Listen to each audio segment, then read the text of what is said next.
something, Say something. that, I want to take it. All right. So we have, let's see, we have one student who's actually getting her doctorate. She told me she's got a class 5:30, but I'm sure we have a couple more coming here. Not a big class, and that's why we've kind of decided to go this route with it this summer, kind of almost more of an independent study.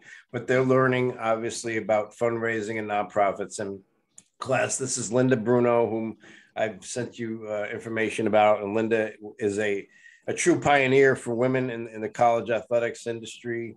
And so why don't we start there, Linda? Why don't you tell us about your career, your background, how you got started at IONA and all that stuff? Okay. Good afternoon, everyone. Thanks for taking the time and inviting me to your class. I appreciate it. I see some of you are multitasking, and please continue to do that. Continue with that. That's great. I'll tell you my background. I grew up in New York, and I wanted to, when I graduated from Iona College, and but before that I went to Catholic school, Maria Regina in Hartsdale, and I'd love to tell you all that I was a great athlete, but I was not. No athletic ability. Went on to Iona and just, went to basketball games. I was a very good fan, always been a very good fan, and then went to teach in 8th grade English in the Bronx. And my second disappointment, in addition to not having athletic ability, was I wasn't very good at teaching. But looking back at that now, I had 40 kids teaching English. English wasn't spoken at home. It was probably set up for failure. So went back to school and to get my master's. And I went to Iona, and while I was doing that, someone told me that they had just named the men's basketball coach, Jim Valvano, as the athletic director as well. And he was looking for people in his department. So called him, and he said, well, the only job I have is secretary. And I said, well, I'm going for my master's. And if you go for your if you're working, go for free. I said, I'll try it for a couple of years. So I was in his office, and sure enough, I also, in addition to not having any athletic ability or teaching ability, I had no office skills either. So the Jim ended up promoting me so we could actually get stuff done in the office. He promoted me to academic advisor, and then from there I was assistant AD at Yale. Then followed by, I was very fortunate to latch on to the Big East Conference when they first started many years ago, and then ended up as commissioner of the Atlantic 10. And now I am enjoying, I'm doing a Division III commissioner's job with a small group of schools in New York, and I'm working with Dave on a number of projects for fundraising and for also sponsorship. But I have to say, my background is not real strong fundraising, so I admire anyone who can do that. Right now, I am very involved with the V Foundation. I don't know how many of you are familiar even with Jimmy V. He hasn't been with us for a long time, but he died. He won the national championship at NC State, and then went on to be ESPN and the speech that you see all the time on the ESPYs. He died pretty young from cancer. I actually shared that speech with them. I try to share that with as many students as I can. And I thought, especially because of the V Foundation and what the V Foundation has done, obviously, as a nonprofit, and every penny going to cancer research. So they actually have seen the video at the beginning of this session. Yeah, so one of the difficult things I think about fundraising, especially for a charity, if you link it to a person, that's okay, but then people start to forget.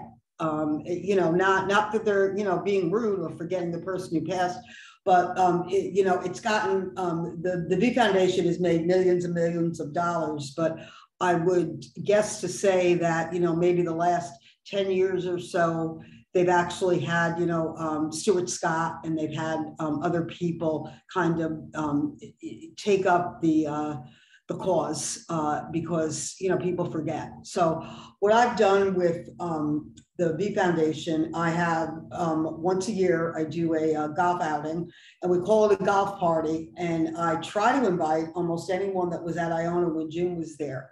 And my approach to fundraising anyway is that if you keep it personal, if you can, if that's possible, it seems to work better. And Dave, you haven't been at the event yet, but it's turned into a very, very casual and fun event where people are very generous.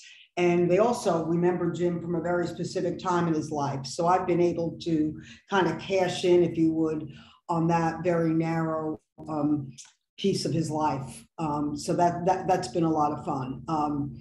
I've also always worked, I saw it in nonprofit.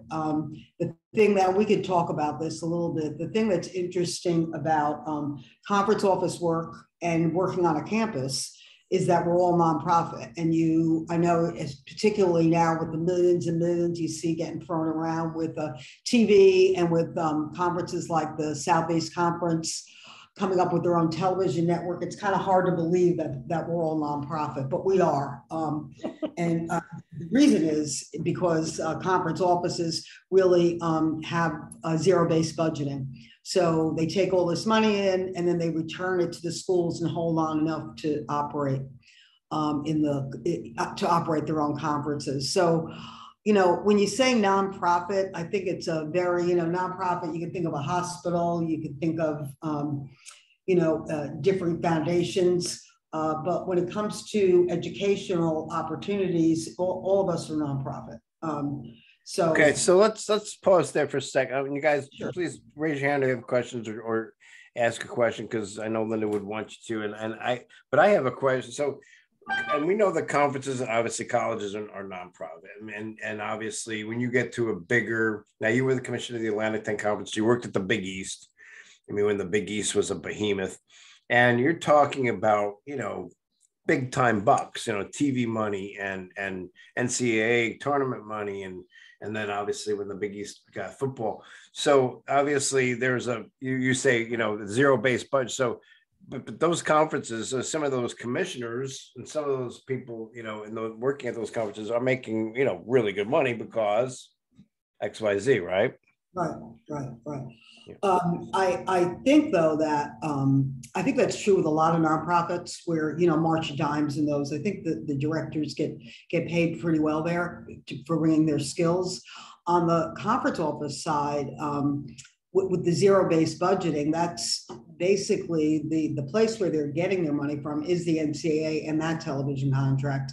But then the commissioners are all responsible for generating more income to operate the conference office. And most of them get that through their own media rights or, selling even through their own championship events.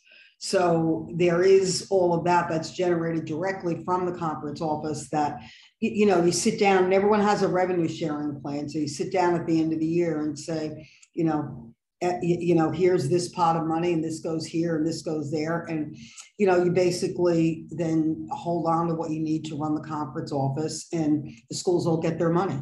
And then they turn around and they do zero-based budgeting too. So the money, you're always working within a nonprofit structure. Yeah. Can you explain, because we do have some coaches and athletic administrators here as well. Maybe they don't know because I really don't know. So, I have an idea, but in terms of, let's use the MAC as an example, because we both grew up in the MAC. Well, you didn't. I grew up in the MAC at IONA and obviously, with St. Peter's getting to the Sweet 16 this year, huge for the MAC, right? So the money that, all right, so St. Peter's generated how much? So St. Peter's did it, right? It was their team, but the MAC obviously participates, and then money filters also to the other schools from that. Yeah, everyone has a plan. So if a unit once you get in, every time you advance the NCAA men's basketball championship, you get a unit, and a unit varies between 320,000 to 240. It's around there. But the thing that makes it so valuable is it's multiplied 6 times. So a unit, if it starts in 1970, you get that money rolling over again and again until 1976. So, and if you get 2 units, then those 2 units roll over. Most conferences, what they do, and I don't know the MAC revenue sharing plan, but I would think it wouldn't be much different, is the school that earned the money gets a little bit more, but everyone shares in it. So this way, there is a lot of pride, and there's also there's a huge benefit to getting a school in the NCAA championship for everybody. So what you're saying basically is that the college conferences are socialists. Is that basically? And there's nothing wrong with that. Anybody have any questions yet for Linda? Yeah, I do. So that money, does it go like to specifically that program? Does it go to the department? Like, how does the money get dispersed? No, it goes, well, that's a good question, because some schools are allowed to, the athletic department is allowed to take that money and use it within the athletic department. And for the most part, it goes all over the place. I mean, it goes to women's basketball, goes to all the sports. So, but then there's it depends on how the schools are run. There are other places, particularly at the state level, where they take that money and then they rebudget it, and they'll supplement the budget for the athletic department. So it does all eventually get to athletics. I don't think anyone's taking the money and not putting anything into athletics. The thing that I found when you have that kind of money, you're able to do a lot of things for a lot of other sports, because no matter what we say, we still have sports that are underfunded. So it's great to be able to say, okay, we're going to do X, Y, and Z now for the lacrosse team because we have some money. So once you get right now at a certain level, you have to be successful in men's basketball and also if you have football and football. Those are the two sports where you're going to see a little bit of a return. And when I say a little bit, football, the return on football money is very difficult because it's so expensive to run. It's a little bit, basketball is a lot more manageable. But basically the whole gist of giving money back to the schools is supposed to be so you can improve the situation on your own campus for everybody. And, if you have everything going really well, that's great, but here's more money. We can always do things better. Very interesting. So when I was at the National Football Foundation for a few years, and I really, as you guys may or may not know, it's a 501c3. It's a term I hope you're familiar with at this point, I would think, especially in this class. But, one of the things that I thought in dealing with, because I was really dealing with high-end people, coaches and presidents and ADs and conference commissioners. And this is back in the late 90s. And I said, to myself, that I thought at some point, these big conferences are just they're just going to say, you know what, you Division III guys, now that's you, Linda, because you went from the big guys to the Skyline Conference and so, you don't have the big time football or the big time basketball. So, and we're almost seeing that come to fruition. It's been a long time, but where it looks like there may be some super mega conferences being formed. And do you see, as I thought I would see at some point, them saying to the NCAA, we don't need you guys. We'll form our own group to self-manage. Yeah, I don't know. I think the whole thing really centers on that CBS contract with men's basketball. I don't think anybody wants to walk away from that necessarily and doesn't want to take the chance at doing that. For football, the bigger conferences, the Southeast Conference, the Big 10, the Big 12, Pac-10, Pac-12, whatever they are now. Their football programs are really separate. They have their own rules now. They really did separate football out. They keep all of their own money. They don't share it with anyone except each other. So I think they've pretty much carved out that problem, hopefully. What I think might happen is there might be less of those big conferences. I think if they keep cannibalizing each other, all of a sudden we're going to be down to less conferences. But for them to walk from the NCAA, I don't know if they can do that completely. I think there could be a different model. I think maybe there's a model that says, okay, if you want to be Division I, you have to be fully funded in X amount of sports. Because one of the misleading things right now is that for a lot of schools, especially the smaller conferences, they don't fully fund every single sport. So yeah, maybe the answer is, you know what, you want to be Division I, you've got to be fully funded in these 5 sports. And then maybe, we take those 5 sports, and then those are your Division I sports, and then you do maybe something else with your other sports. I don't know what the answer to that is. I do think though it's going to be, we're getting a new interviewing for new NCAA president now, You know, and I think that the top 5 conferences are very, very involved in who that person's going to be. I tend to think that they wouldn't be as interested if they knew they were going to walk. I mean, anything can happen, but I think as much as we complain about the current model, we've made changes to it, and it's what's everybody, it's really what we're used to. Yeah. Jen, I see you have a hand up. Yeah, thank you. Just mine's kind of like a 2-part question. You know, Linda, why did you go, like what enticed you to go from, you know, Division I commissioner, like that kind of big dog, to, you know, the Skyline, which is a smaller Division III institution? And what would you say is the biggest difference from a Division I setting to a Division III?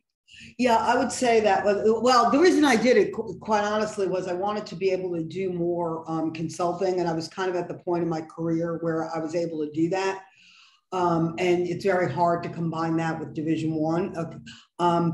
In terms of the thing that really did surprise me is there's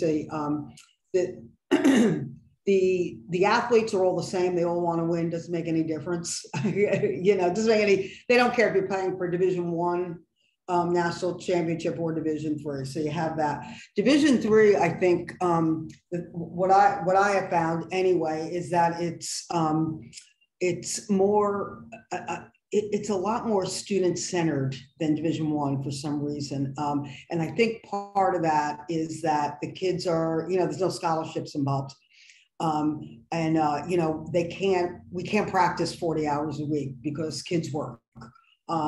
So I think that has been the biggest. It's been a real joy to me to watch athletes. Not that everyone doesn't love what they do, because I think they do. And you know, I was around athletes at a very high level. I think they love it. I think Division III, they love it as well. But I think it's a little bit much more under the radar. I think that there are things that I can do in Division III that I wasn't able to do in Division I, in terms of, you know, giving things to the athletes. Also, you know, how we gift things when they win a championship, things like that are much more appreciated, I think. And again, I'm not anti-Division I. I just think that Division III is very different. It's also the thing that really did surprise me too. And Dave can laugh at this a little bit, but what we used to do with 6 people in a Division I department, we probably do with 2 in Division III. So they're much more understaffed.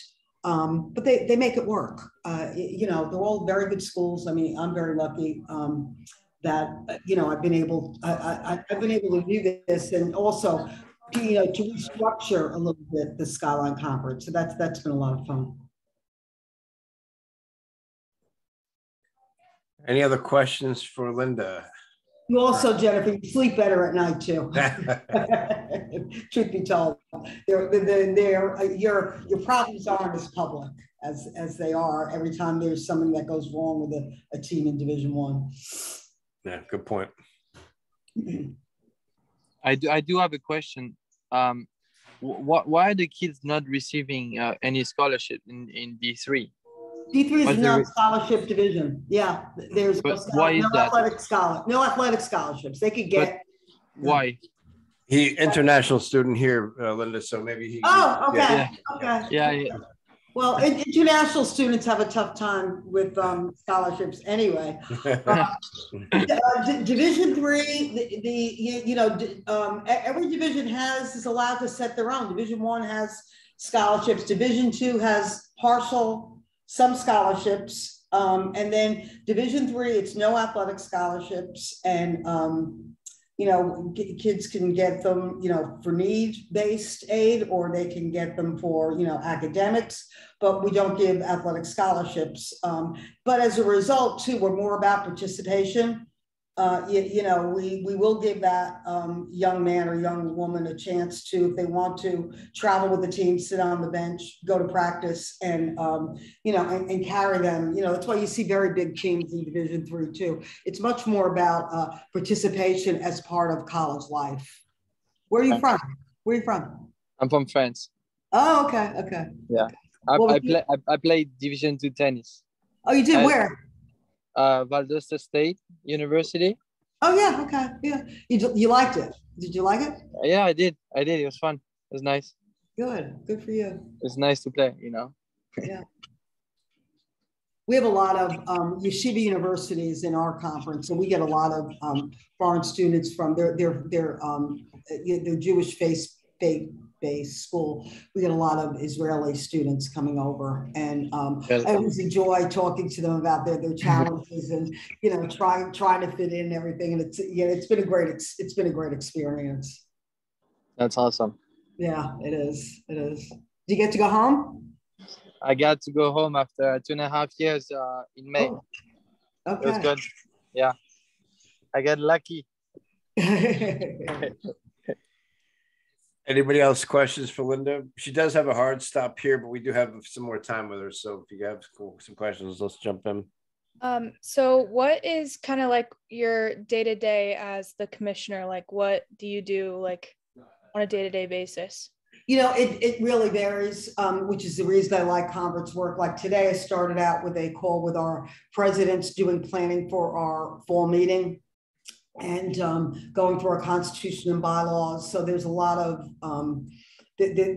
like background information this time of year that you try to clean up.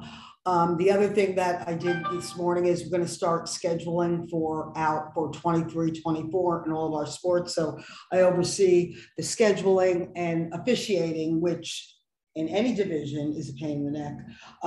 So I talked to our coordinators today. So I do like a lot of behind the scenes, everyday planning.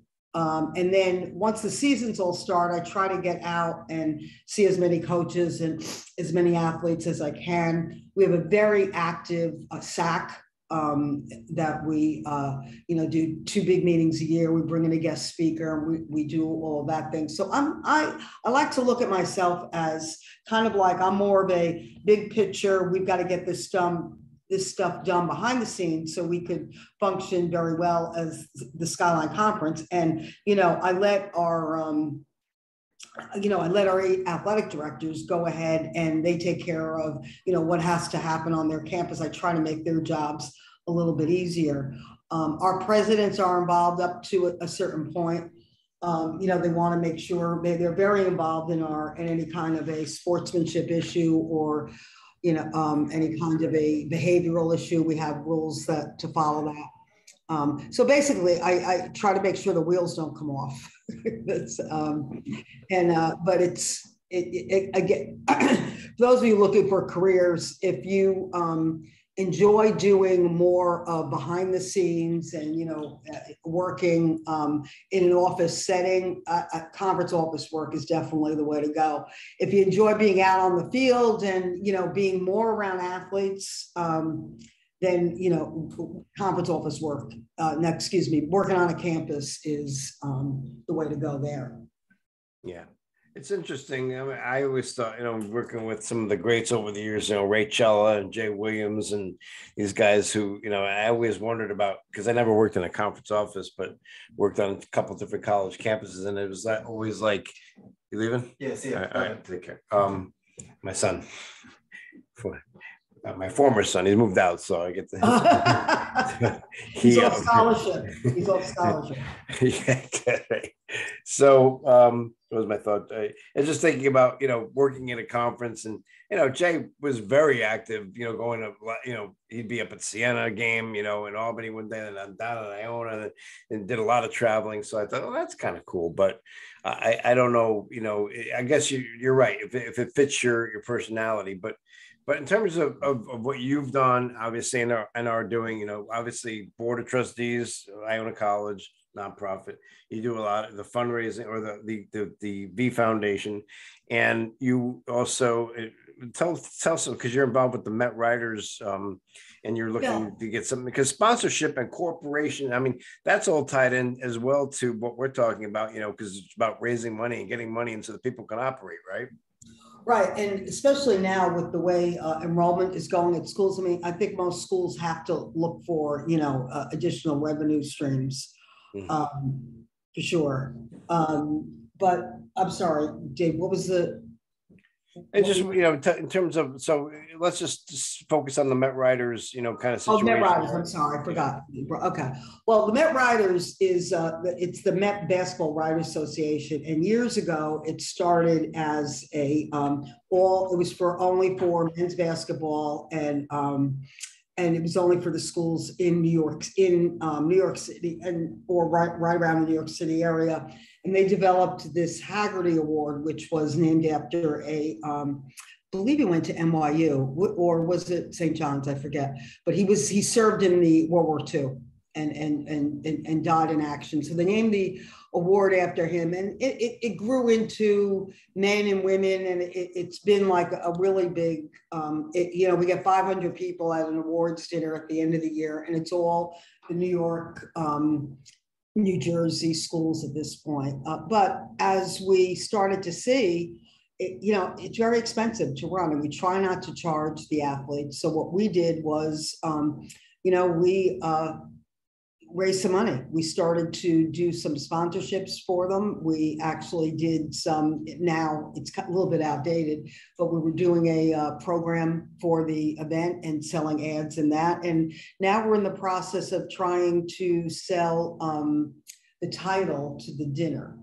And it's been very interesting because the gentleman that runs the dinner has been doing it for years. He does a great job, Chuck Stovall. But there's a little bit of pushback. There's a little bit of pushback with, oh, we can't rename the dinner. Oh, we can't rename the awards. And he'll be fine with it eventually. But I think, we're in a whole new world right now in terms of like what we can do to raise money. And what can we do to make this better? One of the things that we established now at the dinner was we had a writer, Jim O'Connell, pass away a few years ago.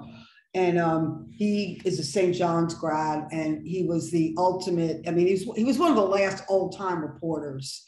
And we established a scholarship for him. And so we give it to a graduating student who wants to work in journalism or sports reporting. So we've been able to do that. But I'm really proud because it was getting more and more difficult to keep them moving ahead. And it's really a part of being in New York, but particularly in Division I. And now they do Division I, II, and III. So it's great to, especially the Division II and the Division III kids, they can be players of the week for the Met Riders. They can get awards at the end of the year. And it's great. And when we do the dinner, it's everybody mixed together. So everybody gets to meet each other. So it's very worthwhile, but we gotta keep paying attention to it because it's not going to fund itself. Yeah. Yeah. So no, nothing really does it? So it's very. Is there like an alumni association for guys who've won like the Haggerty or Met Rider or can play? There's not. We talked about when the next anniversary comes up to try and bring back. Some of the guys, especially because there's all guys back then, that might be interested in coming by to say hi. But we haven't gotten there yet. It's really, and the thing is, the dinner we still get 300 people at the dinner because people just, if you're a New Yorker, that's a big deal. Yeah, it's still a big deal. But I think if anyone ever looked at the list, if you they have a website. If any of you ever wanted to go on, if you follow New York City basketball, especially, you'd be surprised at some of the names that you might see that came out of there. Yeah, no doubt. It's there's got to be some opportunities there. Maybe even through companies. Those guys, I'm sure some of them went pro, but then also you have guys who were maybe made a nice career for themselves. So there might be some opportunities there as well. But Dave, one of the things that I always struggle with when it comes to fundraising is it better to just ask people for a contribution or to invite them to an event? Yeah. And I've talked to the people at IONA about this. We do a trustee dinner dance every year. Well, the year we had COVID, we couldn't do it, and they really didn't make much less money on it. Oh yeah. Well, they asked people for the contributions anyway. Yeah. So sometimes I wonder, and I don't know what the answer is. Maybe it's a good point for discussion for your classes. You know, when you're doing fundraising, is it worth doing a whole golf outing? I mean, or will people give you as much money, you know, and not go to the event? Yeah. Yeah, because like anytime you do anything, and I was going to ask you what, you know, if you've ever seen anything out of the box, and we all have done, there's been thousands of golf outings, and those have fixed costs too. You have, you know, you're paying for, you know, the course, you're paying for the meals, you're paying for, you know, and then obviously those are all things you try to get sponsored, really. So you're almost only as good as your sponsorship allows you to be. So we're very dependent, I think, on this corporate model. Really, even, you know, for things that we do that we don't even pay attention to. So any more questions for Linda? Jen had a job. She's actually going for a doctorate, so she's doing two things at once. That's why she jumped, but she's good. Questions on nonprofit fundraising? Anything? We have a board of trustee, conference commissioner. Anything that you've looked at on your own? Also, my expertise is not fundraising. I mean, I'm very comfortable doing the B Foundation because I just beat people up that I know. If I and but talk about the one thing we did do though is I kind of know my audience for the B Foundation golf party, and so I know all they really want to do is like play golf and then have drinks. So I did away with the dinner. Normally, most golf outings dinner. I completely did away with it, and everybody loves it. They come in and they tell stories, and it's so I tailored it to that. So I think that's something that you know, people need to look at. If you're able to do that, you know, maybe there is a different way to do it. Maybe it's just a big cocktail party, and it's not. You know, and it's not a sit down dinner, or your audience might enjoy more sitting down with each other. So, you know, I think that's, there's always something, some different way to do things. I think that's actually a really good point, because going back to those Gold Club golf outings we used to have, you know, and everybody would come and drink on the court, and then, you know, by the time the evening rolled around, and then you had to go get cleaned up to go to the dinner. It was, you know, we don't even do that. You come right off the course at the golf. I call it a golf party, first of all. Yeah. And then and if anyone, by the way, I look for volunteers to work, so I'll remind Dave of the date. Yeah. In September, if any of you are around, you're more than welcome to come and watch this all unfold. Yeah, no, listen, it's a great way to network, and you know, nonprofits or volunteering at events, you know, for fundraising events. It's you know, whether it doesn't mean that you're interested in becoming a fundraiser. I think, to me, somebody who's a fundraiser is somebody with a really specific skill set. Yeah. I mean, it's a guy like Mike Polisi, who I work with at the Football Foundation. I can never do this. He could go into a businessman's office, a guy like Clay Bennett, who, you know, and who's a multi-billionaire, and ask him for, you know, to cut a check on the spot. I could never do that. It's just not my MO. It's just not who I am, you know. Even no matter how much money they had, it's you know, I don't like asking people to. So, but there are people out there who have that skill set, and it's, you know, and it's a good skill set to have. And if you have that, it's almost, you know, it's another form of selling. So it's really needed in a lot of areas. Well, I have to, here's the thing too. There aren't too many athletic director jobs now that don't involve fundraising. I mean, there aren't too many left. So I think it's a skill that you need to kind of keep in your back pocket and keep developing it as best you can. Am I going to pronounce your name, Liana? Is that how you say your first name? Yeah, that's how you say it. I see your hands up. Is your hands up? Yeah, I just had a quick question. What would be like one piece of advice that you could give us? Because we're going to be out in the real world pretty soon with our master's in sport business management. So what would you say is like a good piece of advice for us? Here's what I'm going to tell you. I'm going to tell you, be flexible. Okay. You know, if you asked me if I was going to be in athletics when I graduated from college, I would have said, are you out of your mind? I want to teach. So I'm telling you, be flexible. And also, you know, in this day and age now, everybody does like an internship, or they're volunteers. So given a choice, when someone graduates and comes to me, either with their master's degree or with their undergraduate degree, I'm going to have a choice of people who like worked golf outings, or people who worked in sports information, or people who, did an internship somewhere. So, and I know it's hard because, a lot of internships don't pay much, if they pay anything. But I would try to get that developed. It gives you an extra piece beyond your 4-year degree or beyond your master's. So I would tell you that. The other thing is too, and this is one of the great things about social media, it is really easy to keep in touch with people. So if you meet somebody and, might be somebody like in a completely different field, but you met them at, a cocktail party or a network, you throw them an email and just say, it was nice meeting you. I mean, I can't tell you the number of people that I've been able to help. To be honest with you, I knew them, but I didn't know them that well. But I was able to say to somebody, you know what, I met them, they followed up, they did X, Y, and Z. Why don't you talk to them? So that's the advice. It's a very, everyone says that it's easier to, look at the job market and everything because you could sit at a computer, but you can't, you need to get out and do more. You need to get out and do some volunteer work and do all those kinds of things. I even have a student who a couple of years ago asked if he could help rewrite our policy manual. Not something I would have thought of. And I said, go for it. So I gave him all the edits, all the changes.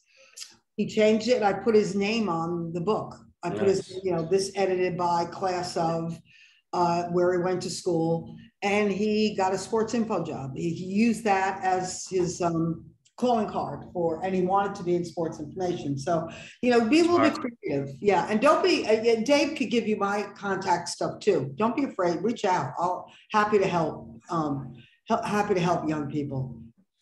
Yeah, I appreciate the question. I'm glad it was asked. I think it's something we should be asking all of our guest speakers. And at the end of the day, but Linda, you must have seen thousands of resumes over the year. People hired a ton of people, conference-wise, obviously. And what do you look for, and what would be something that you would say, this is a no-no, whether it's typos or whatever? I mean, typos are a no-brainer. I mean, you just read it 100 times. The thing, okay. Anyone tells me that they don't want to move unless you're in charge of healthcare for somebody, I don't want to hear it. Okay. You don't get that choice. You get that choice when you're closer to my age. Okay. You have to move. Okay. That's one of the things. Don't tell people that. Okay. And if anyone sends me their resume and say, oh, I have to live here and there and there, not for your first few jobs. You can't do that. So that's what I look for. I also look for, I'm really big on, you got to interview someone in person and not do these Zoom call things. And I'm very lucky. I've hired a lot of good people, but I want somebody that's going to work hard. I want someone that's, flexible and will take on some other projects. And obviously someone that, can sit through an interview and do a good job with that. I would say the interview's third, to be honest, to tell you the truth. You can pick up on that other stuff fairly quickly. So that would be my advice. And also, if it's a little bit outside of your comfort zone, I will say this: no one is ever ready for their next job. No one. Okay. I walked into the Big East office and I thought I was going to cry. They said, here, you're going to run our championships. I said, well, where is everything? Oh no, we haven't done that yet. So, you lose your safety net. You do. Every time you make a move, you lose something of a safety net. So, you got to forge ahead and don't, it's a really exciting time. I want to say, try to enjoy it. It's also a very tense time too, though. But it's why you went to school. It's why you are what you are. And, it's time to bring it to somebody. Really great information and advice. Any other questions before we say goodbye to Linda? Questions, guys? Thank you for bringing me in here. When I went to school, we didn't have, there was no such thing as sports degrees or anything like that. And as a result, you really couldn't, you really didn't know who to talk to. It wasn't really a career or it wasn't a career. So I'm really excited for all of you. And Dave, please give out my, I will. I'll let them know. Give it to everybody. Where to reach you. You know, anytime you need anything, anybody. Well, But thank you. Linda. Thanks. Thank you. Thanks, Dave. Appreciate it. And we'll be in touch, obviously, and appreciate your time as always. Thank you. Thanks. Thank you. Thank you. Bye, Linda. Bye. Yeah, she had a meeting with the president, so I didn't want to keep her too long. But I know she says she was not really directly related to fundraising, and really, not a lot of people really directly ask the question about, can you give us money? But we all are kind of in that boat, whether it's fundraising or, dealing with that. And then the nonprofit side, to me, obviously, I think the whole conference thing is very interesting in terms of how the conferences are managed. So any thoughts or anything on your mind? There's a quiet group. All right. So yeah, please, if you haven't written up last week's yet or gotten that to me, I do have a recording. I know we have one who missed, and I have what I'm going to do tomorrow is I'm going to post last week's to my YouTube channel, and because the file is way too big to send, so I'm going to post Danny's last week's onto the YouTube channel and Linda's today, which is still recording, and I will also send that link to you guys. And then obviously we'll follow up on, please do a kind of a recap on what, Linda, what your thoughts are. I'm really not looking for what you said. I know what you said, but just looking for, what your thoughts are on the things she shared. And then we'll go from there. And then we have, obviously the stuff you're doing from the initial email. And I think I've seen some stuff on that already. So listen, we're winding down. We're almost done with this class, believe it or not. I don't, I unfortunately, this is really not the way I'd like this, to go, but I think it was better for all of us than to try to get together 3 times a week and sit in a classroom, but, if there is another speaker next week, I'll let you know. I maybe one more, maybe we'll get one more in it. I'll think about it and I'll let you know. Okay. Sounds good. All right, guys. Thanks you. for your time. Just quick question, Dave. Yep, hold on one second. Let me just stop recording this thing. I don't know if it's over. Yep. Recording. Stop.